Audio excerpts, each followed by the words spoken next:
Let's just start. Right. What is the truth behind modern migration? Where do we start? There isn't one type of migrant, I guess. So you have the international student who wants to acquire education overseas. You have family migrant who wants to join family or get married. You have the labor migrant who wants to find better jobs. And then you have, refugees and asylum seekers who are forced to actually move. And each type of migrant has their own set of reasons. So what compels somebody to leave their country? There's such a wide variety of motives and drivers and factors that no single theory of migration has ever been able to capture them all, and never will. I think that's a very interesting point, because I think there is a misconception that we can, as researchers, predict exactly, migration numbers and say, how many are going to come. Yeah, when even the richest countries have trouble getting the precise numbers right. Yes, exactly. So it's starting from an uncertain baseline. You're already starting from an uncertain measurement. You don't have theories to help you because it's so vast and complex a problem, and then you're looking into a process that is so volatile that prediction is just impossible. Something good about the research that's going on here is that on our side we're looking very quantitatively. What can we see statistics of people moving? What can we measure about those areas in terms of density of conflicts, economic activity, environmental factors, and see what are the patterns that explain that. I guess there are so many misconceptions about migration. And I think this is why people think that modern migration now is so different, while in reality might not be different from the past. And then people themselves change the way they see themselves. So the person becomes a citizen of both country of origin and destination. So their identity combines the two elements, which is something that has been looked at since for a few decades now, but now is becoming more important than ever, I think.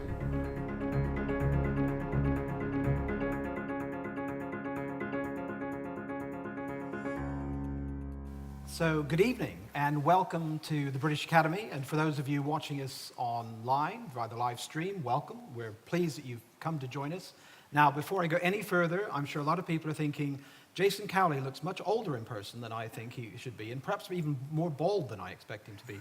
But unfortunately, Jason isn't with us. He's unable to come because he's editor-in-chief of the New Statesman. With all that's going on in Westminster and also in Brussels, he's trying to put a magazine to bed tonight as late as possible, whilst being as contemporary as possible. And we're proud of him. He's an alumnus of the University of Southampton, and we're very disappointed he couldn't make it. But we completely understand and hope the magazine goes well, and we'll see him again soon.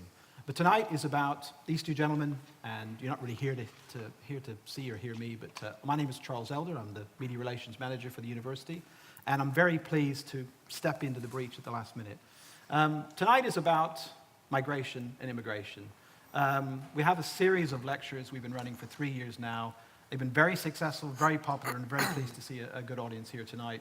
They've been on various themes over the last couple of years, but this year we focused on migration and immigration as a broad theme, and tonight looking at uncertainties and complexities around migration itself. And these two gentlemen have got a lot of experience, but before we get to them, I'll do a little bit of housekeeping and just say, you can keep your phones on, just turn them on silent, because we want you to tweet. We have a hashtag tonight, UOS Lectures, so UOSLECTURES, and that will get you into the conversation if you want to make comments throughout the evening.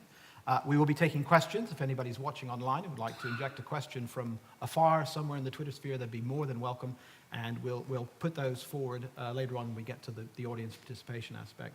But tonight is really focused on trying to unravel some of the mysteries, some of the questions we all have. And in discussing before we started this evening, we were saying how in some ways when you start to talk about migration or start to think about issues, you're really thinking possibly from a negative perspective.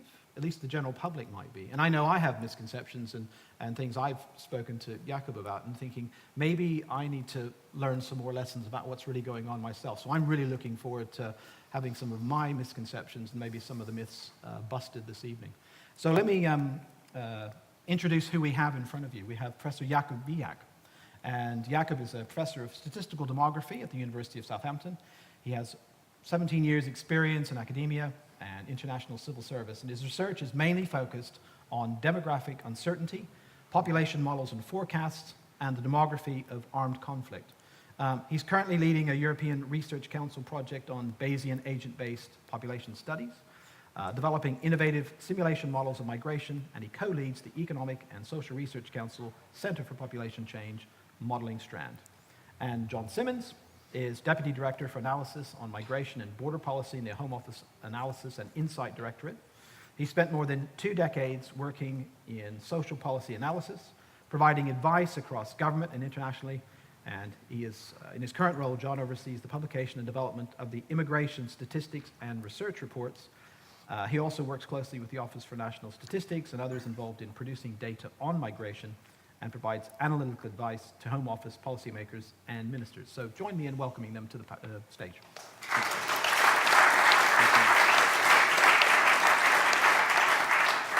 Now, tonight's format is slightly different than one we've used before in this series of public lectures. We've generally had people stand up, give a presentation, then a panel discussion, and interaction from the audience. So tonight, it's more of a conversation.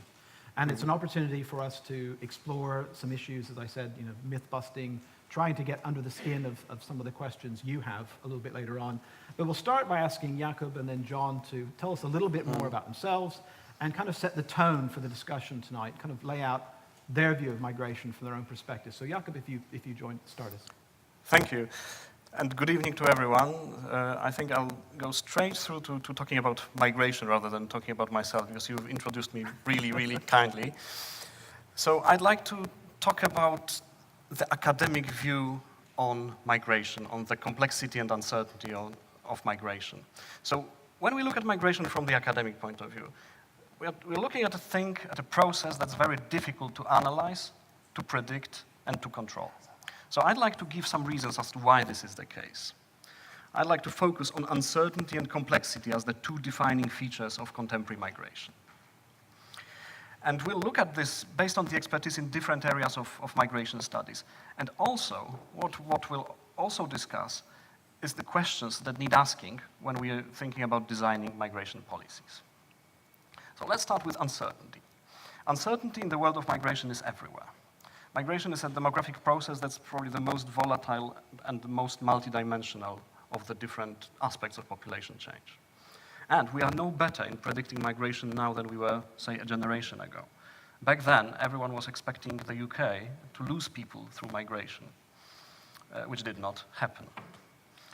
And similarly, the forecast of the net inflow of the new citizens of the new EU member states made just before the European Union enlargement in 2004 were too short by an order of magnitude as compared to what actually happened. Most recently, the Syrian asylum crisis also had very vast elements of unpredictability to it too. So why is this the case? To start with, as Charles already mentioned, the data, the information that we have about migration is problematic. So the definitions that we use are ambiguous and can be confusing, especially in the public discourse. So who are migrants? Who are refugees? Who are asylum seekers? These terms have their properly defined meaning, but they very often get confused and conflated with each other. The tools that we use to measure migration also do not often reflect either these definitions that we may think of, or the reality on the ground. And besides, there are many errors in the data as well. In the UK, the situation is compounded by the country not having a population register, as is the case in many other countries on the European continent. So that leads to needing to assemble, for example, a pile of utility bills from 5 years to prove residence rights, which can be quite cumbersome exercise. The key policy challenge is, what information do we need? What information do policymakers need in order to make the best informed decisions, and then how to obtain this information?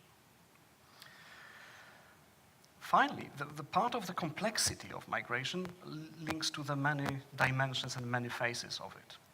Different people, different groups move or stay for many different yet interrelated reasons. And the drivers of migration are ultimately about differences in income, in employment, in security, in educational prospects, but also differences in opportunity. And there is no single explanation of migration or theory of migration, and possibly there never can be. Migration flows have their own dynamics, and their drivers, the underpinning network of factors contributing to migration flows, do not respond swiftly to migration policies. And here we get to the crux of the matter. So a fundamental defining feature of human migration is actually human agency, so free will, if you will. Migrants are autonomous agents or actors who make informed decisions based on the information that we have. But it's not only migrants who are actors in the migration processes. The intermediaries, employers, smugglers, various institutions also play a role, and they have their own agency, and so do the policymakers. And the different agents, the different actors have their different goals, sometimes explicit, sometimes not, but very often contradicting with one another. And the important lesson here is that there is no one-size-fits-all approach to managing the different kinds of migration flows that we can think of. And one thing worth remembering here is that ultimately these are not policymakers who make decisions about migrations, it's the migrants who do. And policymakers and other actors, intermediaries, provide information to inform these decisions. The decisions are made under conditions of uncertainty. And very often, as we've seen in the case of the recent asylum crisis, the policies, prohibitive policies of nation states are seen as prospective migrants just as yet another barrier or barriers to bypass and overcome. So in a sense, the policies are treated by migrants as a given in the equation that leads to the decision to migrate or not. Other times, migrants may deliberately put their decision on hold until the options become clearer. And this is something that increases the uncertainty even further. And what happens if we have high levels of uncertainty? So if uncertainty to migrants is very high, they do not have much stakes in integrating with the host society. And although on other occasions, migration can be actually a beneficial way of dealing with uncertainty. So migrants can cope with uncertainty through adapting via migration to unpredictable circumstances. So moving elsewhere in order to cope with the pressures of daily life. Finally, it's well known that migration can help people better manage the risks to themselves and their families and their households.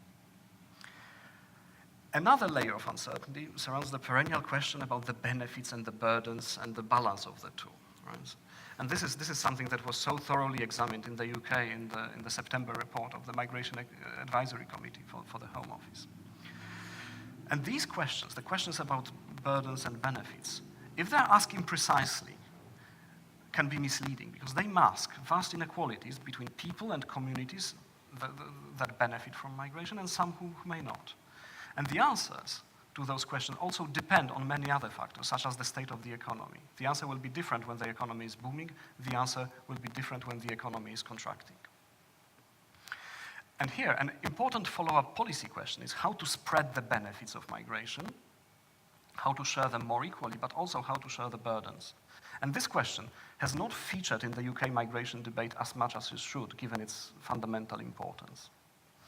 One related issue is the integration of migrants.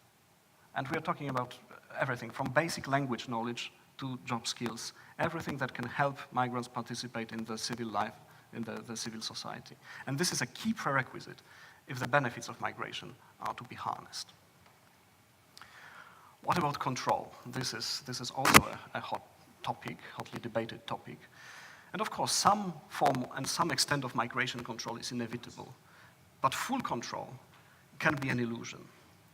Over the past decade, since mid-2008, more foreign immigrants, on balance, came to the UK through the controlled routes, so from the non-European Union countries. And average net migration in that period from outside of the EU was about 190,000 persons per year. And that's significantly more than the number of people who came from within the European Union by exercising the freedom of movement rights, which the average of about 110,000 persons per year in the past decade. Why is that?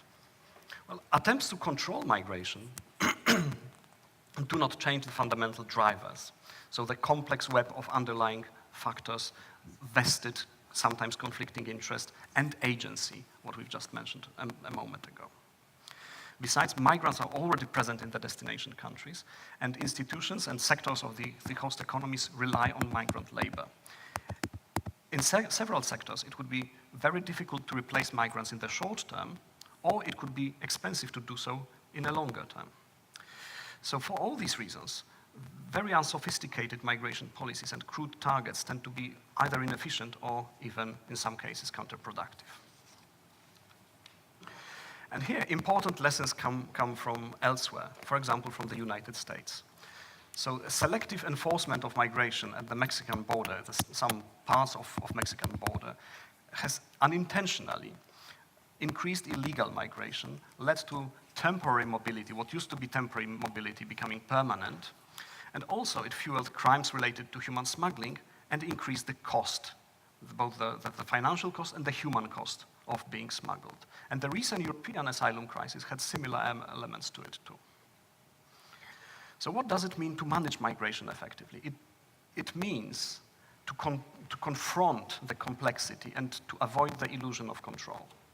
So if we acknowledge that migration is uncertain and multidimensional, and it's a process that's neither intrinsically good or bad, if we do that, then it will be all the more difficult to fall into a trap of short-term, simplistic, and ultimately counterproductive solutions. On the other hand, maintaining the illusions can backfire. So unforeseen events can make all the attempts to control have opposite effects to what has originally been intended.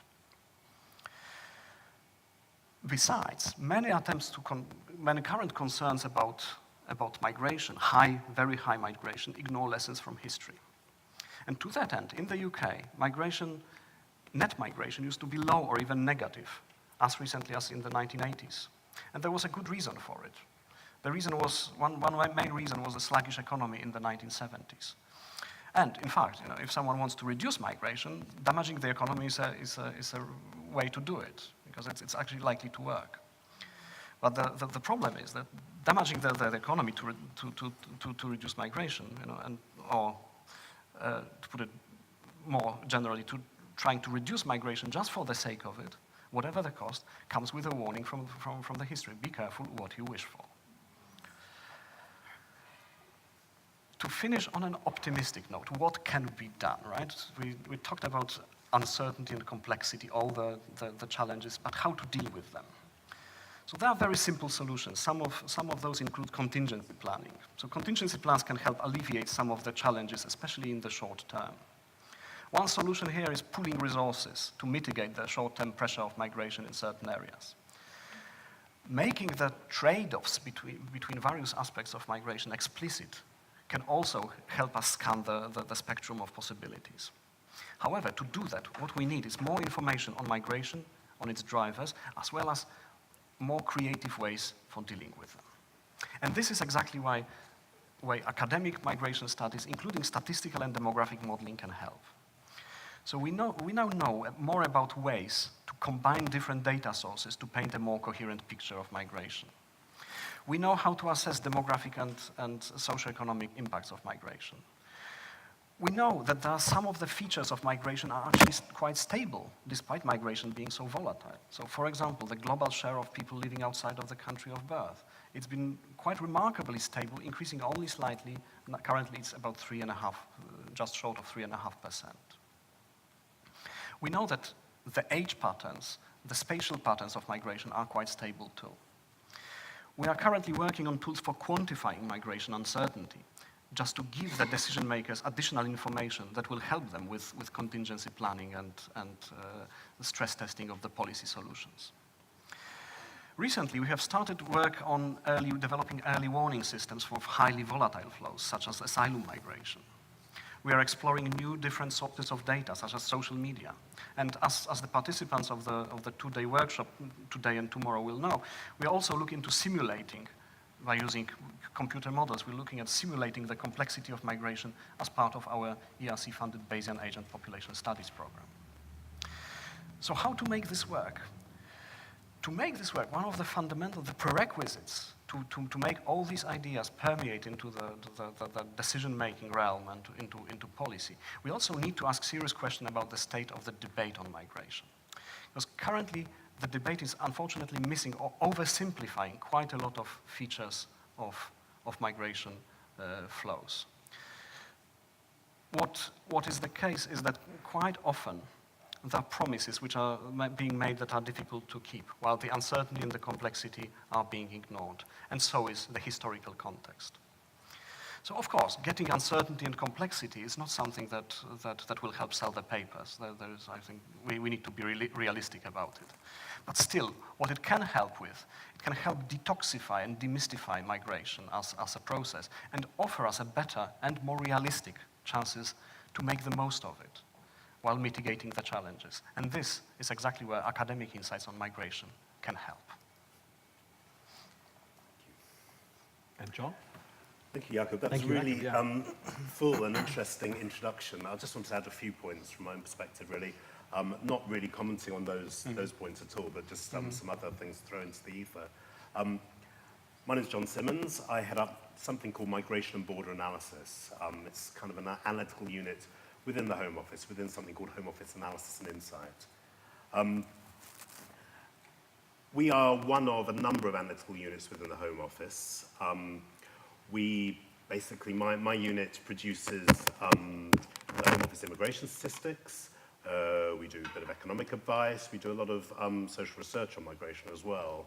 One of the things we do, for example, is we're evaluating the Syrian refugee resettlement scheme that the Home Office is sponsoring. Do a range of different work. And there's a number of other units as well, some that produce management information, others do other forms of analysis, operational analysis, for example, and so on. So it's quite there's a lot of analysis and use of data that goes on within the Home Office. In terms of our understanding of statistics, Charles mentioned that part of my role is to kind of give advice to policymakers and ministers sometimes on trends in statistics on migration. We have, as you probably all know, I think, that we have two main sources in the UK. We have survey statistics and we have administrative statistics. Survey statistics produced by the Office for National Statistics, and the administrative sources, principally from the Home Office. DWP also produce some, and so on. Now, traditionally, as statisticians, we quite like surveys because they're under our control. We can design them, we can write the questions, we can specify how they're run, and they're kind of safe for statisticians. And we understand about the estimates they produce and how to measure uncertainty in that sort of context. The way in which we measure migration is a bit more difficult than that, because the International Passenger Survey is not like a standard statistical survey. The design, if anyone, some of you may have been interviewed by the International Passenger Survey at airports, but the design is basically on it's a survey of people passing through a number of airports. It has lots of features which are rather unusual. It's a very big survey. It's about 100,000 people interviewed each year. But when it comes to measuring migration, the terms that we discuss it in the UK, we're talking about long-term international migration. So we're talking about people who are changing their normal place of residence for more than a year. And out of that 100,000 people that we survey through the ports, only around 3,000 or so every year are long-term migrants. So immediately you've got a kind of really significant issue with the data that we're using in order to kind of measure and talk about migration. Some of the other interesting aspects about International Passenger Survey are around which ports do we survey in? What times do we actually run the survey? Does it matter? You could randomly sample hours and ports around the country, but actually migrants and travellers, people who pass through ports, are not randomly allocated. So of course, if you're not running the survey, let's say overnight, you may miss a certain group of travellers that particularly like night flights, maybe long-distance travellers from particular countries, for example. Now, all of this has to be taken into account. It is taken into account in the design of the survey, but it adds to the complexity. One of the other interesting aspects of the International Passenger Survey, of course, is that it can, sometimes small changes have a significant impact. We saw that relatively recently with, if you read the Migration Statistics Quarterly Report published by the Office of National Statistics, you will be aware that over the last year or so, we saw quite a step change or a drop in student migration, non-EU student migration principally. And we were looking at that from a Home Office perspective and saying, well, actually, this doesn't look right to us, doesn't look quite true, because we've got visa data that we can compare. And the visa data is pretty robust. It's administrative data, but it counts everyone from a non-European background who applies to be a student in this country. And we weren't seeing that change. We looked at the higher education statistics, and again, we weren't seeing that change. ONS looked at this change, and they agree with us, actually, and they've basically amended the way in which they describe the statistical trend to kind of not reflect the international passenger survey estimates, but for over this period where we think there's a kind of an interesting difference, to actually reflect some of the administrative data. It just adds to that picture of complexity that we have to understand in order to kind of understand trends in migration. Administrative data is the other source, of course, and that's what my team produce.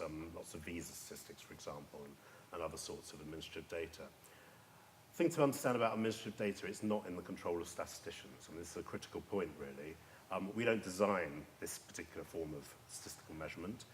It's not a survey. We don't get to ask the questions. The questions can sometimes be designed around quite esoteric and strange policies and visa categories and things like this. They may not represent the sort of the picture of the world that we want to describe as statisticians, but that's what we have, and that's what we have to use, and we have to interpret it. It can be very complicated. And of course, administrative data is subject to lots of other vagaries. I mean, if you produce a count of statistics today, it will be different from the count you produce tomorrow, because it's a live database. It's constantly being updated, and so on and so forth. One of the interesting examples of use of administrative statistics, I think, is a set of experimental statistics that we published in the Home Office about a year ago on essentially lesbian and gay and bisexual asylum seekers. Now, we don't test people's sexuality, I should reassure you. That's not what this is about. It's essentially just a measure of people claiming asylum and whether they refer to their sexuality as part of their asylum claim. That's it. Now, there's lots of issues around this because this is not a standard category that is collected in data. It's based on, essentially notes in case files. So the caseworkers have to ask the questions the right way. They have to record things in a certain way for us to understand the data. There's a whole set of issues about how we kind of capture this data robustly in order to produce good estimates. But the other interesting aspect of this particular administrative data is not everyone actually needs to mention their sexuality when they claim asylum. If you're coming from Syria, why would you bother? Because frankly, your chances of being granted asylum are extremely high. There are actually 10 Syrians over the 21 months that we were measuring this data who mentioned their sexuality or mentioned being lesbian or gay or bisexual in their asylum claim, in the process of claiming asylum, I should say. And that's kind of interesting because, if you're trying to look at proportions, numbers and estimates and trends, this is potentially a big issue. So is the data useful when it has all these sorts of problems around it, all this kind of degree of quite unpredictable uncertainty? Well, it is useful, actually. I mean, the statistics show you there are certain countries where there are quite large numbers of people who are claiming asylum in this country on the basis of their sexuality. People from Pakistan, around 20% of the people applying for asylum from Pakistan.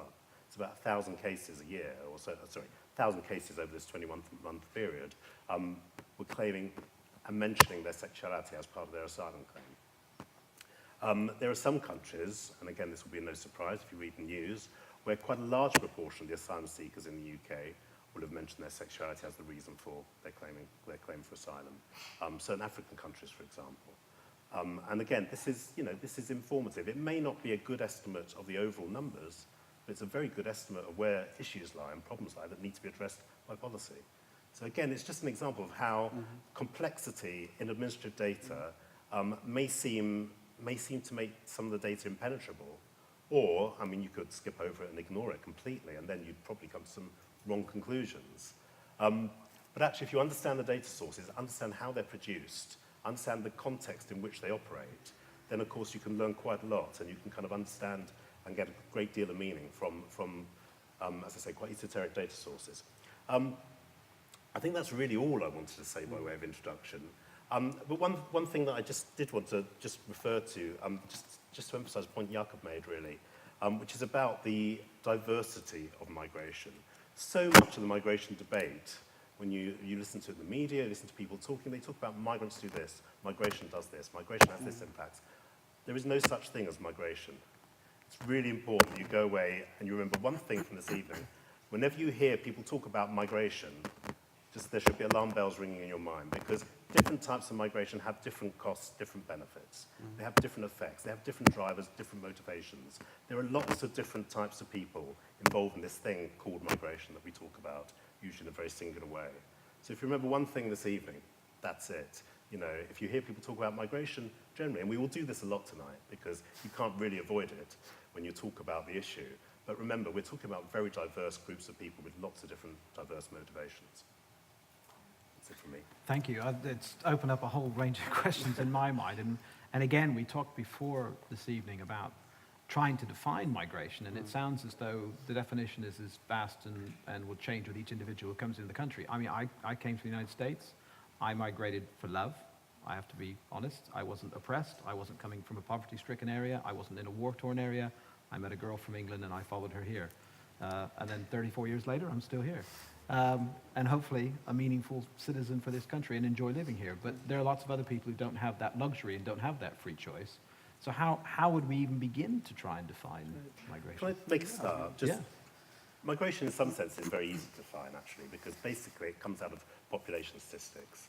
And essentially, population in 1 year, if you add the number of births, and you can count births, if you take away the number of deaths, and we're pretty good at counting deaths, and then you add this thing called net migration, you get the population next year. That's it. So essentially, the gap between changes in the overall population in a place, when you take into account births and deaths, that difference should be people coming in or out of the country.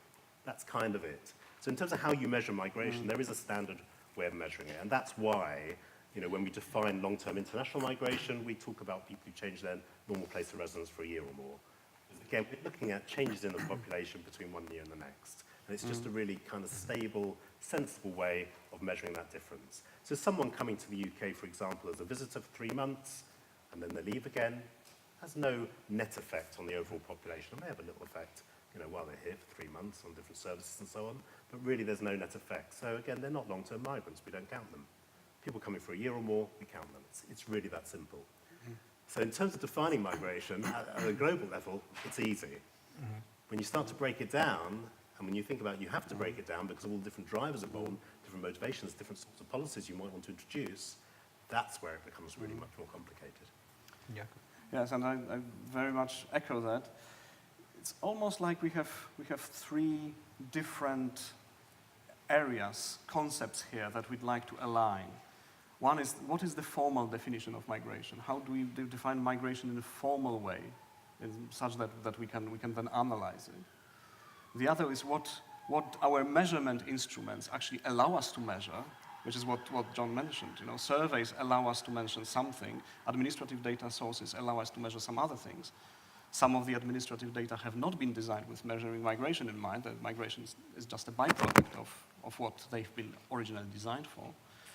And then the final area is actually what are the groups of interest from the point of view of policy. So ideally, we'd like the 3 to align so that the formal definitions, the measures, and the groups of interest. But we know that this is not the case. And we know that very often for a single migrant, there can be a vast array of different motives, different drivers of migration. So it's not only that different migrants differ with respect to why they move. It's very often a single person has a range of drivers and factors that make them move or stay. And in your introduction, you mentioned a few minutes ago, you referenced the fact that the migrants seem to drive the policy because of who they are, what their motivations are, what their reasons are for leaving wherever they're leaving, and motivations are for coming to wherever they're coming to. So how does that marry up with the possibility of making some policy decisions out of the data that we're collecting? How are we able to do that if we don't have so much of a definition from each individual person? How would we define, I said before we started I wasn't going to mention students because that was the subject of the last one of these sessions, but I will mention them briefly actually, because they're quite an interesting case in terms of the debate about migration. I mean, most of the public debate is about higher education essentially, and higher education students. And, you know, we do measure that. I mean, we've got a higher education system agency that measures trends in foreign students. Our visa data obviously does that as well. But our visa data also covers lots of other people who come as students, not just in higher education. They may come studying colleges, sixth form colleges, they may come and study in English language schools. All of them need a visa in order to come here for the purpose of study. So the visa data covers a much greater kind of population than really the subject of interest that we want to have the public debate about. Generally, we may want to have a debate about some of those other matters, but of course that blurs the lines, because actually over the last few years we've seen radically different trends in the numbers of people coming to higher education, which have been going up over the last 6, 7, 8 years, and the numbers going to further education colleges, for example, where the numbers have fallen quite considerably as a matter of policy, as a result of actually tightening up the rules around that particular sector quite considerably. And of course, the subject that we're trying to discuss is not well measured or not well reflected in the statistics on which quite often public debate is based. Mm-hmm. And my answer to your question, Charles, would be that we need to start from the policy question, right? What is the policy question that we are trying to answer? Then look across the available data sources. Is there anything that we may have at our disposal that will help us answer this question, even approximately? Or if not, are there possibly different data sources that can inform? And here is a matter for collaboration between the policy world and academia about bringing the different sources together so that they give a stereoscopic view on whatever we are trying to address. So I think I would probably turn the question back. So what questions are we really trying to answer? And what data we have, what data we might think of, what estimates we might think of working out will or should follow from that. And even within our own census, I know in the last 6, 7 years, there's been discussions about whether the census is valid, whether it should be a census, but I know that colleagues of ours from geography at Southampton were giving testimony in the House Select Committee and saying that 2 questions about residency, one, and my wife's a GP, so it was relevant to a conversation I was having with her, one was related to residency locally. Are you resident? Are you able to, do you qualify to be registered at that local surgery because you're resident in that area? Another was a residency question about, like me, am I resident in this country? Am I allowed to have residency? So even the same question being asked wasn't getting the same answer and didn't give us the same data that we needed, and the data was all over the place. And it's just a huge complex and issue. Different public policy questions, of course, will need different types of data. You know, there are certain things you'll need to know at a local level, which will be, radically different from things you might want to know for a national level. A classic example, I think, is how you measure commuter populations. And if you want to know the pressure on London, for example, you don't measure it based on the resident population, because an awful lot of people using services in London, of course, come from the commuter belt outside London. It's a classic problem in trying to understand, where population pressures kind of lie. Day and night population. Yeah, as well, another good example. Yeah. And also with sorry, did you want to go? Yeah, and especially you mentioned census, right? In the absence of a population register, I think the census at the moment is the best we get in terms of covering the whole population. Yes, there's certainly that discussion you were talking about, John, where the pressure on services, with the number of people who are commuting into cities which had inadequate services for health and also for fire cover, a whole range of things were kind of being discovered as these discussions around the census. But going back to the question we kind of touched on in the introduction about misconceptions around migration. So when we first started discussions about this event, I went to see Jakob in his office and we asked the really naive question, isn't this one of the most unprecedented times in history for human migration? Aren't there more people on the move than ever before? And Jakob just said, not really. Not really. And I thought, well, why am I thinking that? Where does that come from? So we have this caravan of people coming up from Honduras, knocking on the door of the United States, and Trump preparing the troops to meet them at the border along New Mexico and Texas and Arizona. We have people moving in and out of various parts of the Middle East and Northern Africa. We have a load of people. Actually, I was in Morocco not too long ago, and somebody said, well, there's the Algerian border today. It could be over there tomorrow, based on where the people are. And there's a whole range of different things going on in the world. So how do we kind of pinpoint what's actually happening and this misconception? Where does it come from? Is it the media fueling it? You mentioned social media as a new source for data. How will that help us? Can I unpack the unprecedented first, because that may be quite interesting. Because even if we think about the recent asylum crisis, say Syrian civil war, the numbers that we observe are still not what happened in Europe in the aftermath of the Second World War. That was unprecedented in terms of the volumes.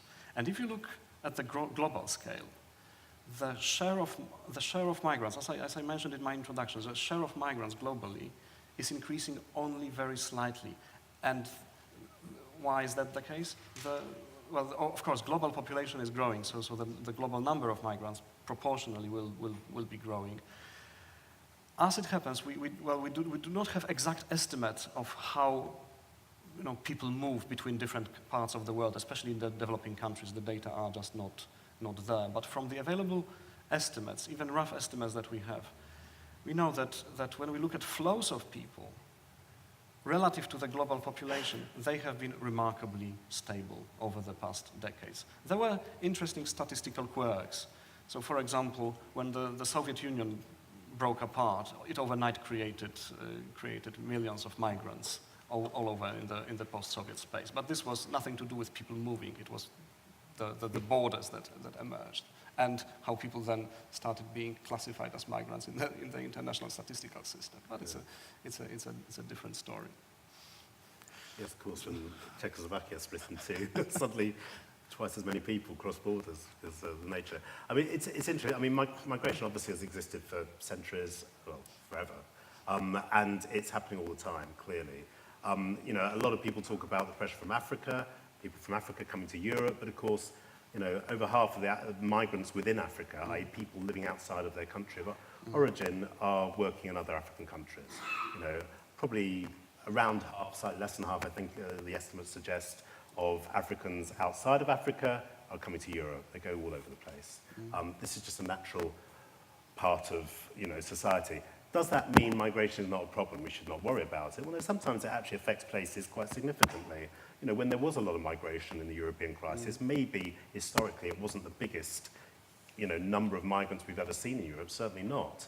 But in certain places, at certain times, it has significant effects. It has really significant effects for migrants themselves. So they're crossing in boats across the Mediterranean when significant numbers are still dying in the sea, and this is important. It has significant effects at the Hungarian border, if there are queues and queues of people that are stopping trains from operating, stopping the country from functioning.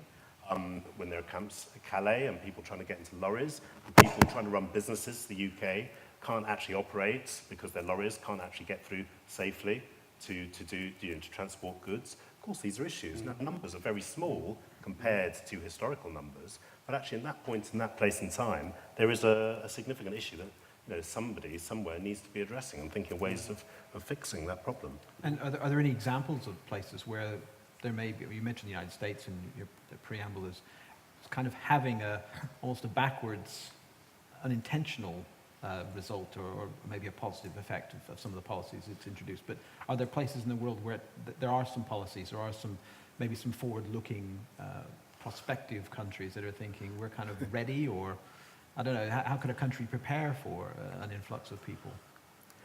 Preparing is really hard, actually. I mean, one of the interesting things about the European migration crisis is that it moved around, and no one could really predict how it would occur, where it would occur. I mean, people may remember in the early 2000s, I think there were a lot of boats going to the Canary Islands from Africa, and that was the big migration crisis at the time, going to the Canary Islands to get into the EU via Spain. Then, of course, there was the problem across the Mediterranean, people coming from Libya in boats to Italy. That happened before the big European migration crisis. It happened at reasonably similar rates, actually, during the migration crisis, and it continued to happen for a period after the migration crisis. It's reduced recently, over the last year or so, for various reasons. But basically, that was a kind of a low-level constant, but very serious issue. Now, of course, if we tried to introduce policies that addressed only that problem, we would have missed the significant influx of Syrians and lots of other people, not just Syrians, that came via Turkey through Greece. That was a new problem, massive impact, just in terms of the reception of those people. On Greek islands, for example, the reception centres that were designed, were overflowing. We're not able to cope with that flow.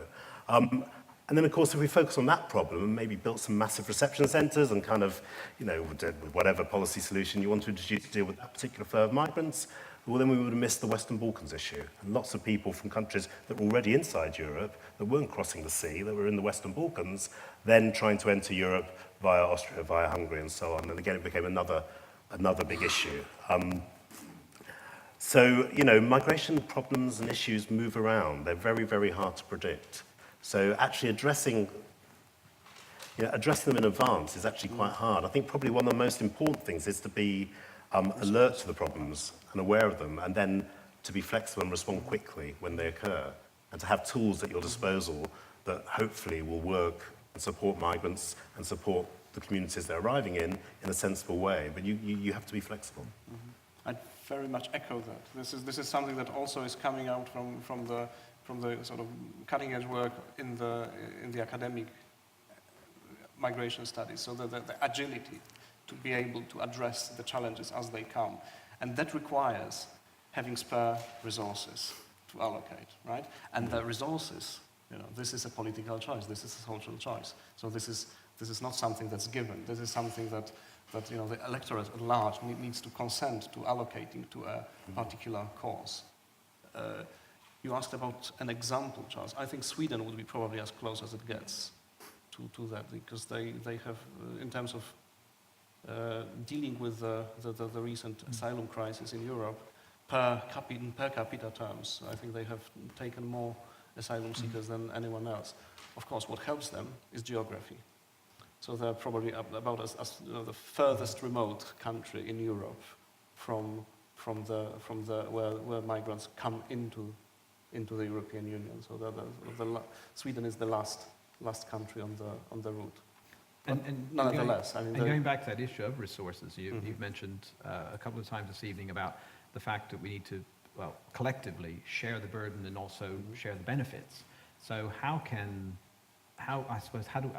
the big question is, how do we do that? But more specifically, is there something that can be done to either share the load? Who should be responsible, I suppose, is the real question for making sure that happens. Is it a collective amongst nations? Is it an individual thing for a country to? You probably need to be flexible in terms of responsibilities as well. I mean, there are lots of interesting examples. I mean, I think one of the most interesting, which came out of the recent European crisis, really, was the idea of hotspot management, which, essentially the European community kind of invented in order to deal with these kind of unpredictable flows. And, essentially that was a kind of, a policy decision to set up hotspots to receive migrants, to record migrants when they were arriving, so they could actually be supported and kind of, processed more easily.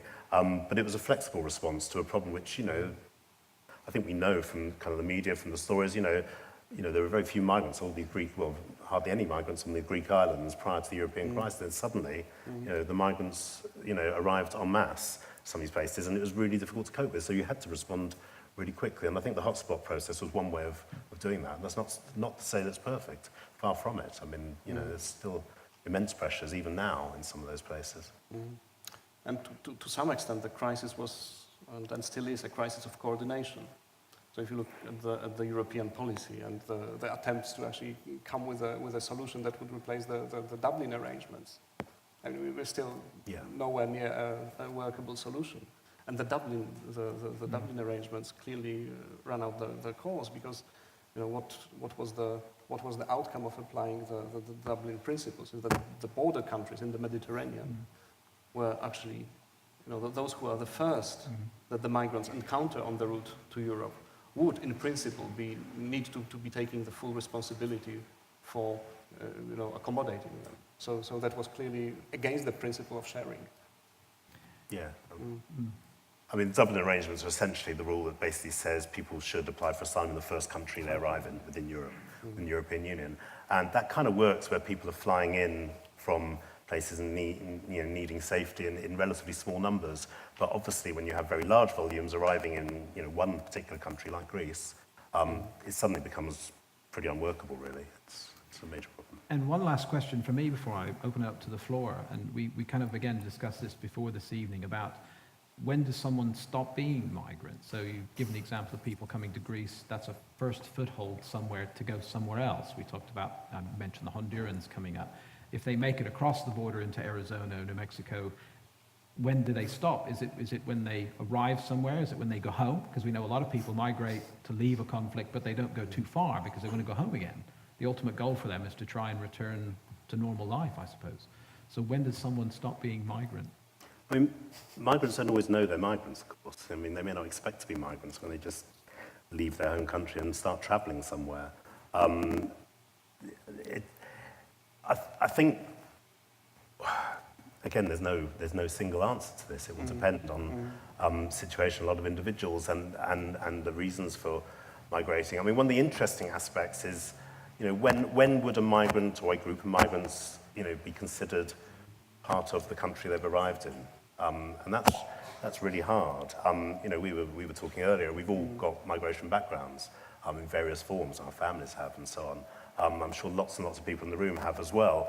At what point? I mean, I don't think of myself as coming from part of the world where my family originally came from. I think of myself as English, but that's where I was born.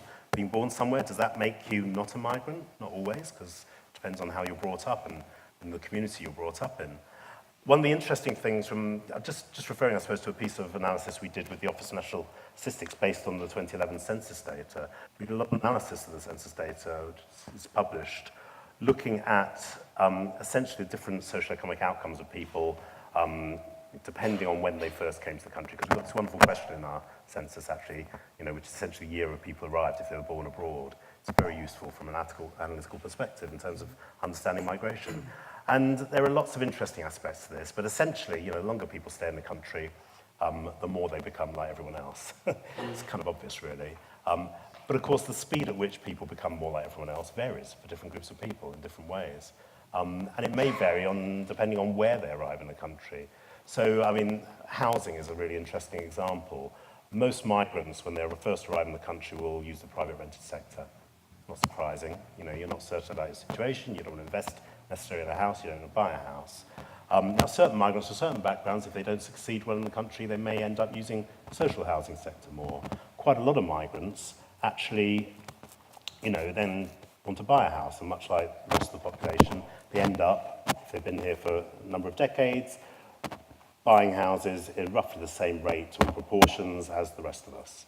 And that's kind of the way it goes. But of course, it varies a lot depending on where they live in the UK. So one of the interesting differences that we discovered from looking at the census data was amongst Muslim migrants, people from Muslim background. People from Pakistan tended to essentially move up north, where actually the socioeconomic outcomes were quite poor. They wouldn't have a lot of money, but houses were very cheap. So very high proportions actually own their own home, own a property. People from Bangladeshi backgrounds tended to move to East London. And of course, we know what prices of housing are like in London. It's pretty unaffordable, so an awful lot of them are in social housing. Yet, actually, in terms of their economic outcomes, they tend to be a bit more successful, actually, much like a lot of people in the capital. So again, there's so many differences based on so many complex factors. It comes back to this, if you really want to understand what's going on, you have to understand these different aspects of the migration issue and different groups of migrants. You have to understand them in different ways and their specific situations. And even if you look at it from a statistical angle, right, the answer is it depends. Because we can measure migration and define migrants in so many different ways. By country of birth, which is pretty much static throughout their lives, unless the country changes or the country changes boundaries. Or by nationality, but then what to do with people who are, who acquire new nationality over their life courses, or people who become, like myself, dual nationals at some point. So these are all the questions that, where the statistical measurement that we use does not really reflect the reality, and also doesn't reflect how people feel about themselves. So there's a lot of talk about the transnational communities. So not so much citizens of nowhere, rather the flip side of that. Right? The people who are at the same time in both places or in more than one place and feel attached to more than one place at the very same time. This is something new that is also something that has been quite absent from the discussions that we've been having. And in terms of where do you stop the migrants? Part of it is also to do with how migrants are being perceived, right? So using myself as an example, you can hear it from my accent. But if you listen to my son, who is now 7.5, you wouldn't be able to tell that he was brought up anywhere else than in the south of England. So this is probably where we can when we can finish the conversation part. Next generation. Next generation, exactly. Yeah, my children are very English. When they go to the States, they're very American, and their language and the discussion. And if I start talking about baseball, then I'll go whole hog American. Thank you very much, both of you. Now we've got quite a lot of time left to allow you to join the conversation and give us your questions. And we've also, again, if you're watching the live stream, you can contact us via Twitter. Again, hashtag #UOSLectures. And I've got a colleague standing by to pick up your questions from there. So we've got a microphone, roving microphones to make sure we can hear you. So wait till the microphone gets to you. But who'd like to ask the first question? There's a gentleman here in the blue jumper. Hi there. Maybe primarily to John, obviously. Very interested in the way you shared the challenges in measuring what we've had historically, going back to censuses of 5 or 6 or 10 years ago, whatever. How much is government prepared to accept that you actually would struggle to forecast, and to what extent are you able to use the lessons you've learned to forecast what, for example, let's put it on the table, a Brexit conversation may mean to migration? Well, I can imagine that's the kind of easy answer governments may be looking for. Yeah. We try and avoid giving precise forecasts, I would say, because, I mean, there are a lot of people who think you can forecast the future, and we're really bad at that, particularly in the world of migration. But, of course, that doesn't mean you can't understand some of the different drivers and how they might influence people. Usually you end up with a mix of different drivers, some of which will tend to make things grow and others make them shrink. And, you know, understanding the balance between those is actually a really difficult thing. So, but actually it's not necessarily unhelpful to have a partial picture. At least it's more helpful to at least have a partial picture than no picture at all. Mm-hmm. So, so, you know, we can understand some aspects, but it doesn't mean we think we can tell you how many migrants there'll be in this country in 2 years' time or whatever. So in forecasting literature, there is a saying, it's better to be broadly right than exactly wrong. And I think that very much sums, you know, our shared view on the topic. That it's, and different types of migration flows will have different unpredictability. So, you know, asylum-related flows will be very much high up at the far end of unpredictability. Whereas if you look at returns of British nationals to Britain, again, this is a migration flow, right? So that is probably as stable as it gets in the UK. The gentleman here in the front. Oh, hang on just a second. We've got a microphone coming your way. Okay, that was fascinating, thanks. In terms of being sort of broadly right and not exactly wrong, what is your sort of best prediction for the sort of the broadest trend over the next few years in terms of the numbers for net migration? And do you have, I really enjoyed the examples of sort of the nuances of different groups of migrants who are doing particularly well or less well. Do you have any other examples of that? I'm kind of intrigued by those. I mean, integration is not really my area, but in terms of prediction, I would probably, my main message, probably would be that you cannot, as John said just a moment ago, you cannot do it in a street sense. You can provide some qualitative insights into, okay, you know, some groups may integrate better than others. So there are indications that we could think of. But I think I would be very, very careful about not going too far. I think accepting our limits in terms of what we are able to say and what we are not able to say, I think it's probably, and being honest and you know, prudent about it, I think it's also part of what we would very much advocate in this area. Yeah, it is. I mean, I completely endorse that. I mean, in terms of groups, other aspects that are interesting, I mean, I would, you know, encourage you to kind of look at the kind of work we did with the ONS from the census. There's lots of interesting insights there. But of course, they are based on the situation in 2011. They're based on groups of people, you know, at one particular point in time, and things change. So, you know, language ability for different migrants was really quite illuminating, I think, when we had the census data, because it identified certain groups who actually struggled with their English language quite considerably. Tend to be older women, particularly from Chinese backgrounds, particularly from Pakistani and Bangladeshi backgrounds. That does not mean women from those backgrounds struggle with English, because of course plenty of young women are kind of, you know, thriving and succeeding. So again, you've got to see all this stuff in context and understand it. But, you know, there are lots of insights like that you can kind of pick up. Yes, we have this is from Twitter. We've got a Twitter question. This one's from Vincent Kaimba.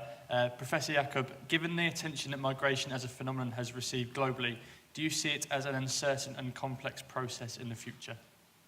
Yes, I think that, you know, if we are if we are to venture a prediction, it will be probably that migration will remain uncertain and will remain complex for the reasons that we were trying to discuss. There are just so many things underpinning it.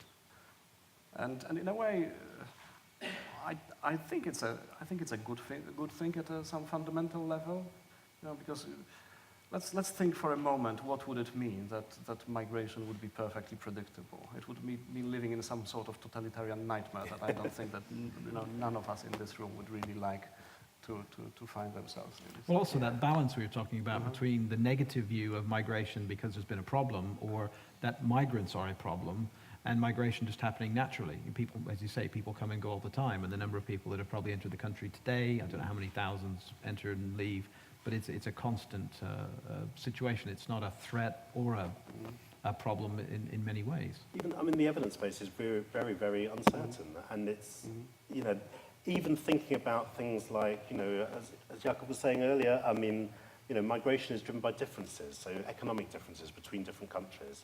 You know, people will migrate from poor countries to richer countries. It seems quite simple to understand that. But of course, a lot of people say as countries get richer, there won't be less migration, there'll be more migration. You know, this is a standard bit of the academic literature. You know, as the developing world gets wealthier, more people migrate. They'll have more ability to migrate. More people will have the ability to buy a plane ticket and go somewhere else. That's true. I mean, you know, there's a logic to that. But of course, how will they migrate? They may not migrate in the same way. If you're poor, you migrate once and you stay there. You know, you're probably not going to go home again unless you're forced to by you know, people at the Home Office or whoever. You know, but if you're wealthier, coming from developed countries, Americans, for example, they might come and work in the UK for a couple of years. They don't happen to fall in love and get married. Maybe they'll go home again and they'll carry on their career. You know, developing countries, you know, could, as countries develop, it could generate a completely different form of migration for the same groups of people. So it's really, you know, this again emphasizes how difficult it is, even something as simple as that. You know, it's really difficult to predict. And in a sense, it's easy to say that, you know, for a statistician, but I propose that uncertainty doesn't necessarily have to be something to be afraid of, but can be something to embrace. And, you know, as they say in the Scouts movement, be prepared. That would be the recipe here for managing it. There's a lady here in the front, just there. Well, thank you for your remarks. I've noticed that everybody seems to be talking about immigration rather than migration. I don't think that in this country we're very good at measuring emigration, and does that matter? I mean, yes and no. I mean, again, what's the issue that you need to address? I mean, we've had a debate about net migration for quite some time now in this country, and of course that is a product of immigration and emigration combined. We've had issues measuring emigration. It's much harder to measure emigration than immigration. It's kind of easy to count people when they arrive in a place. They tend to have to do certain things, and you know, they might register for a doctor, they might register with a school. There's things they want to do. When they leave, they quite often don't bother deregistering. They don't tell you. I mean, there are some fascinating examples from, I remember learning about the statistics between Poland and Germany. You know this kind of story, but I mean, the numbers of people counted as arriving from Poland and Germany were about 10 times the number, you know, that the Poles identified leaving, if you see what I mean. You know, this was a few years ago, but it was a fascinating insight because it just kind of made plain that it's just so much harder to measure immigration. Does it matter? Yes, obviously we want to know about the overall population. You know, in terms of understanding about public services, for example, you need to know how many people are going to draw on those services. So you've got to have a good idea of people in the place and people who have left. But on other, you know, for other services, it may not matter so much. You know, people leaving schools probably doesn't matter. You need to know who's in the school, who's arrived, who's going to arrive, and so on. How many people are born and are going to arrive in the school, as well as people coming from overseas and so on. So I think, again, it will vary depending on purpose. And to add to that, if you ask the sociologists, they would say that migration data are a social construct, and they reflect the social and political reality prevalent at a given historical time. So now there's focus on immigration statistics, partly because there's focus on immigration as such. But if you went back to the situation, for example, in the 1930s, most of the European countries didn't even bother looking at immigration because that was not a topic. The topic was emigration to the New World. That was what mattered. Yeah. So countries were concerned about losing people to America, to Australia and New Zealand, and this was what counted. So what counts is being counted. Right? Yeah, exactly. I mean, one of the other interesting aspects of debates at the moment is, there's increasing interest in circular migration. The Office of National Statistics recognise this as a kind of an evidence gap. So one of the things that they're trying to do is kind of use administrative data in innovative ways to try and fill that evidence gap, because we don't measure people leaving the country very well. We don't measure things like short-term migration and circular migration very well. In some senses, it didn't really matter quite a while. We didn't really worry about people who came and go, as I was saying kind of earlier. If they come for a visit, maybe do a bit of work or study, and then they go home again, doesn't seem to have much of a net impact.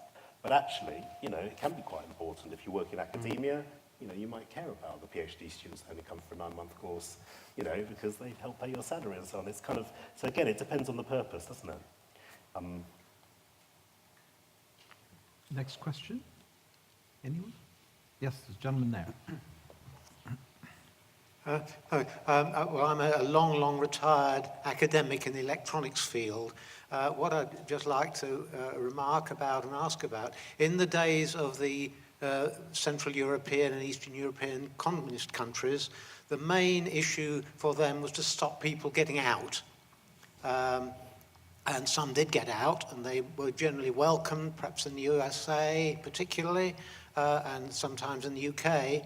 But these were people, for the most part, they were well educated in maths, science and engineering. When they got to their destinations, they made very great contributions and, as I say, were welcomed. We seem to have a situation now, and this is why it seems to be a bit of a paradox. The issue is now, at least in the public mind, how to keep people out. So people want to stop people coming into the USA from the south, want to stop people coming into the UK from various destinations. I was just wondering what your thoughts about this change in perception, where at one time, as it were, there was a wish to keep people into a certain area, and the ones got out to places where they were welcomed. Now it looks like it's the other way around. Thank you.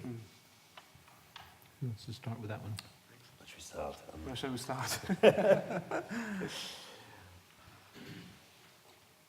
I mean, there's lots of different views, and some people may have that view that they want to keep people out. A lot of other people don't, and certainly government policy is not based on the view that we should be keeping out. As I said, migration is just part of life. It's about how you manage migration, not whether there should be migration or there shouldn't be migration. It's just about how it's managed and getting the right balance and creating the right incentives. And that's the subject for debate. That's why we should have policy debates about migration. I mean, every single country in the world, pretty much, has immigration rules of some kind, and they're trying to, they're all struggling with the same debate, same issue about how you balance, the various different drivers that are going on. And part of the answer to that would be, okay, there may be a debate or maybe a discussion about the balance of benefits and burdens of migration or migration from certain countries. But then we have at the moment we have quite a strong evidence base behind it. I mean, the Migration Advisory Committee report, out just 2 months ago, provides a fantastic source of information for anyone who would be willing to read it. Admittedly, it's quite a long document, but with lots of attachments, but a very good reading nonetheless. And one fundamental thing that I think is also worth mentioning, that it tells something really positive, really good about the country that others want to move to. This is a flattery, as an American journalist once called it. And this is something that we wouldn't like to throw the baby with the bathwater here. So to make the country, turn it into a place that people just don't want to go. I mean, that's something that I would be very, very, very worried about. And also there's something there about going back to the discussion around the levels of, well, not just the reasons why people have migrated or had to leave somewhere, but maybe the purpose. So some people leave and just go to the next available country or somewhere where there isn't the bad things happening behind them, and other people will say, no, I'm leaving here to go to Canada or somewhere because I think that's the best prospect for me. and they try to create that opportunity. Again, they're the people who obviously have more resources behind them, or perhaps more programs, but that purpose, that sense of purpose people might have in why they're leaving might be, I don't know, a factor in why they're successful as migrants or immigrants. Yeah, no, it's true. I mean, people who tend to migrate further distances have to have more resources to do that, and they, you know, on balance, on average, they're probably more skilled. They've probably got more education. They probably, you know, coming from more money background, and so on and so forth. Of course, there are, you know, there are other examples as well. I mean, the people coming from South America, aiming for the United States, are not well resourced. They're going a very long way to get there, but they're not well resourced. You know, so again, it comes back to understanding the particular groups you're looking at and studying. But again, mixed in that group, they're likely to be very highly skilled people.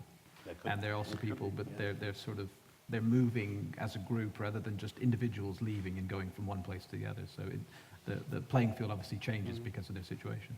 But the same holds for many forms of forced migration, right? So many people will flee the immediate danger just to in the fear of their lives and the lives of the nearest and dearest. But what they do next? Do they stay? I mean, take Syrian example.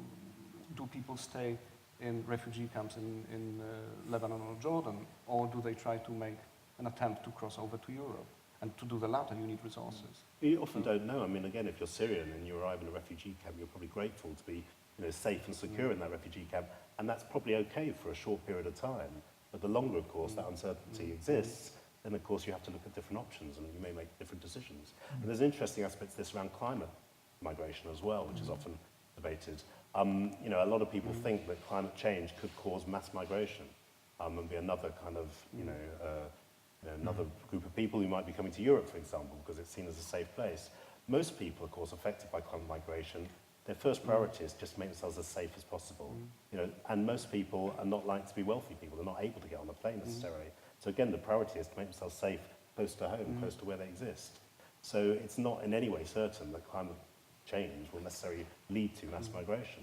Now, of course, I could be proven wrong. There could be a form of climate change be radically different to that, and the migration results will be radically different. But yes, but to put some optimistic light on it, there was a beautiful study here in the UK in 2011 carried out by the Government Office for Science on environment-related migration. A very comprehensive overview of anything to do with the interactions between climate change, environmental change, and migration processes. And one of the conclusions was that actually migration itself is not environmental-driven migration, even if we manage to define it properly, is not a problem. It's actually a solution. It can be a solution to the threats to people's livelihoods. And this is something that the problem can be where actually people do not have resources to move, when they're trapped. That was the term they used, trapped populations. So those who cannot escape the progressively worsening conditions in their environment. And the same holds for forced migration. yeah. Take one more question. Anyone? There's a lady here in the... Thanks. I think it's very difficult for those of us working in the migration field to give public talks and to engage in this. So I appreciate the efforts that the university's made and that you've done this. And I find it difficult myself from the University of Bristol doing this. I'd like to pick up just on one point about the mixed migration flows and the reasons why people travel towards Europe, and the suggestion that you made, John, that being in a refugee camp is a safe place, because I think that's very problematic. There are more than 2,000 people are known to have died trying to cross the Mediterranean just this year. Since the famous picture of the boy on the beach, hundreds, if not thousands, of children of the same age have died in the Mediterranean. So the people who are now in the hotspots are suffering very badly. In Moria hotspot in Lesbos, there are more than 9,000 people, and they don't have enough blankets. They're sleeping on wet floors. So I think that we shouldn't be complacent, and we should remember that the kind of society that all of us want to live in is one that has values and will address protection needs for children, for vulnerable teenagers, including the vulnerable young men who are often demonised. So I think we have a problem in the way that we mustn't slap ourselves on the back and say everything's fine. We need a migration policy that also is dovetailed into a proper protection and refugee policy where we also deliver our duties as a just society to the people who are in grave danger. I mean, I very much agree with all of that. I mean, my reference was really about people, if you leave Syria quickly, then finding yourself in a camp in Turkey, may feel safe for a short period, but that won't necessarily last. And I wasn't trying to refer to, people in the camps in Greece, for example, or anything like that. I mean, I think, the situation in the Mediterranean, for example, is a humanitarian disaster and needs a humanitarian solution. This is not just about managing migration. In fact, it probably isn't even about managing migration to a certain degree. There may be migration management solutions to some of that problem, but fundamentally it's a humanitarian issue and it needs to be addressed in a humanitarian way. Some of the people getting into boats to cross the Mediterranean, they are migrants and they've been migrants for quite a long time. It's fascinating as an analyst to understand that some of the people, who are getting to Italy and arriving in Italy safely, thankfully, are from places like Bangladesh or Nigeria. They're not from North Africa, not even from some of the more traditional African countries we might expect people to be sourced. And that's largely because they've been migrants for years. They've been working in Libya, and then suddenly they find the situation in Libya is so terrible, they can't stay there, and they have a choice. It's very difficult for them to go home, even though a lot of them would like to go home. And there are some really good projects supported by the British government, supported by the World Bank, to try and help people in those situations actually return back to the country they originated from. I don't think that's a negative thing. I think it's a really positive, and it's a really good humanitarian intervention. They work to a certain degree, don't always work for everyone. Certainly, they certainly haven't changed the situation for a large number of people who are still stuck in Libya. But I mean, things like that, I think that's some ways that we can kind of help people. And it's not, seeing migration to Europe as the solution, it's not the only solution, it's not the only answer. There needs to be a diverse range of policies, diverse range of approaches that just support people to help them do the things that they want to do, which isn't always necessarily coming to Europe. It may be other things. But, ultimately we want to try and help make them safe. Yes, and I'm very grateful, Anne, for your intervention. I think that one of the key things to note here is that subscribing to maintaining the international humanitarian protection arrangements that emerged, especially after the atrocities of the Second World War, is not only a matter of political choice, it's also a moral choice. And how we do it, how best to do it given the resources we have is another discussion. The main thing is that there is still the commitment to do it. And sort of remembering about this choice and this imperative, especially in a year like that, where we are celebrating the centenary of the armistice, right? This is something that we could have in the back of our minds when we are talking about issues to do with international protection. So this conversation ends now, but I'm sure the conversation won't end because, like you, I'm sure I've got lots of questions, you've got lots of questions, you've got lots of things buzzing around in your head that you'd like to continue to talk about, and there will be opportunity to do that shortly. So would you join me in thanking John and Jakob for their time and their thoughts?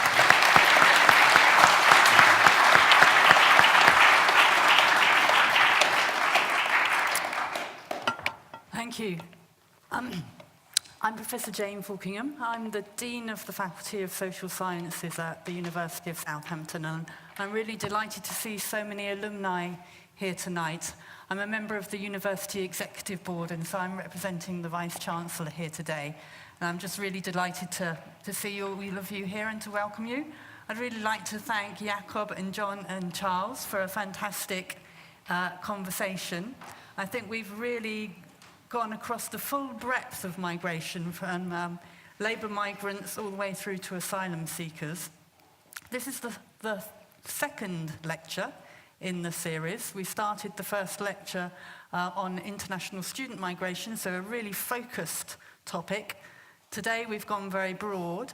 And the third lecture, we're going to actually be moving out of Europe and into the developing world. So there's one more remaining lecture on Tuesday the 4th of December on population mapping in low and middle income countries, an innovative way to support the Sustainable Development Goals. And of course, around the world, millions of vulnerable people are unable to access the most basic of human rights because, according to official records, they don't exist. So many people who don't have birth certificates, who aren't registered, actually don't have any records And this means that governments in these areas are unable to adequately respond to emergencies or to plan for the future because they don't know where the people are and how many people there are living in different places. So researchers in the WellPop programme at the University of Southampton are revolutionising population mapping and accounting for these unknown communities for the first time. And as a result, aid can be supplied during natural disasters, more people can vote in elections, and vaccination programmes can be mobilised. And we're just going to share with you now a short video featuring Professor Ander Tatum as a preview for the next event, just to tempt you to come to the next lecture.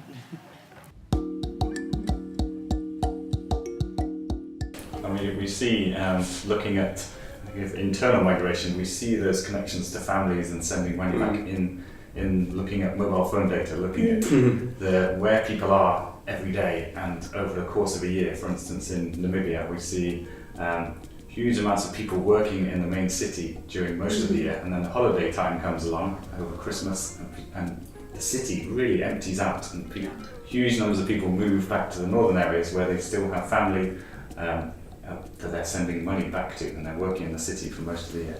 And it's now these kind of data sources we can measure that and see it. So if you're interested in attending the next lecture, please do contact our colleagues downstairs on the desk. It's taking place at the Royal Geographical Society, which is a great venue, but it's out in South Kensington, I think, so less accessible, or maybe more accessible for you if you're living in West London. It just remains for me to invite you all to join us downstairs for a reception so we can carry on the conversation. I should also say that as well as Dean of the Faculty of Social Sciences, I'm also the Director of the ESRC Centre for Population Change. And I just want to say how much we value this opportunity to interact with you and to talk about population issues. So thank you.